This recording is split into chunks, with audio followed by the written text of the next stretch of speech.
లోకేష్ ని ఈసారి గనక సీఎం చేసేస్తారంటే తెలుగుదేశం పార్టీకి ఓట్లు పడతాయా? మీరు ఆంధ్రప్రదేశ్ రాజకీయాలలో ఒక విషయం గుర్తుపెట్టుకోవాలి, మీ చేతిలో ఏముండదు, మిమ్మల్ని నడిపించేటువంటి శక్తులు వేరేగా ఉంటాయి. ఇవాళ రోజున ఎన్టీ రామారావు దేవుడినని మీ చేత ఒప్పిస్తారు, దెయ్యమని మీ చేత ఒప్పిస్తారు. ఆంధ్రప్రదేశ్ విడిపోవడం కరెక్ట్ అని మీ చేత ఒప్పిస్తారు, మీరే దొంగలని మీ చేత ఒప్పిస్తారు. ఆ తర్వాత రాష్ట్రం అన్యాయం అయిపోయిందని మీ చేతనే ఒప్పిస్తారు.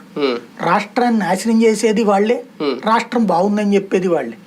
వాళ్ళందరి చేతిలో మీరు పావు, మీ చేతిలో ఏం లేదు. ఇప్పుడు ఫస్ట్ లోకేష్ ని సీఎం అని చెప్పరు, ముందస్తు జాగ్రత్త చర్యల్లో వాళ్ళకి ఒక దాన్ని ఏమంటారంటే ఎయిర్ డిఫెన్స్ సిస్టమ్స్ ఉంటాయి కదా, ఇజ్రాయెల్ కనుక ఐరన్ డోమ్ అని మనకు ఆకాశాన్ని ఏదో పెట్టుకున్నాం, అట్లాంటి ఒక ఐరన్ డోమ్ సిస్టమ్ ఉంటుంది. అదే వాళ్ళ మీడియా ద్వారా ముందుగానే ఏం రాయిపించారు నిన్ననే లోకేష్ గారి ఇంటర్వ్యూ ద్వారా, మా నాన్నగారే ముఖ్యమంత్రి, 5 ఏళ్ళు ఆయన ముఖ్యమంత్రి, ఆయన ఏం పోస్ట్ ఇస్తే అది తీసుకుంటా, ఆయన ఏ బాధ్యత ఇస్తే అది తీసుకుంటా. అంటే అర్థం ఏంటి, పవన్ కళ్యాణ్కి సీఎం ఇవ్వం, రెండో పక్కన చంద్రబాబే సీఎం, ఆయన ఏ బాధ్యత ఇస్తే అంటే రేపు పొద్దున ఆయన ఈయన సీఎం చేస్తే తీసుకుంటాడు. దానికి ఇక్కడ నిన్నటి సభతో సర్టిఫికెట్ ఇచ్చారు. కాబట్టి ఇందులో మిమ్మల్ని ఆల్రెడీ సైకలాజికల్ గా ప్రిపేర్ చేసేసారుగా. ఇప్పుడు ముందు ఆయన రాడని మిమ్మల్ని ప్రిపేర్ చేశారు కాబట్టి బాబుని చూసి ఓటేయండి, తర్వాత వాళ్ళ బాబుని తీసుకొచ్చి కూర్చోబెడతారు.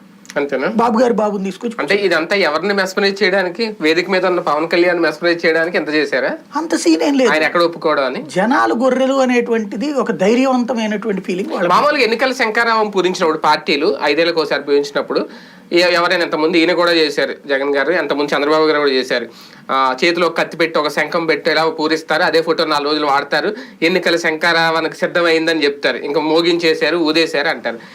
నిన్న ఆ పని లోకేష్ తో చేయిస్తే గనక ఆ వేదిక మీద ఇటు జనసేన అటు టీడీపీ ఈయన్నే ఒప్పుకుంది అని ప్రజల్లోకి ఒక సంకేతం వెళ్తుంది. చంద్రబాబు గారితో చేయిస్తే కనుక వీళ్ళిద్దరికీ లేదని అటువంటి ప్రోగ్రామ్ ఏం పెట్టలేదు. అంటే జనసేన ఉంది కాబట్టి పెట్టలేదు, మరి ఏంటో తెలియదు.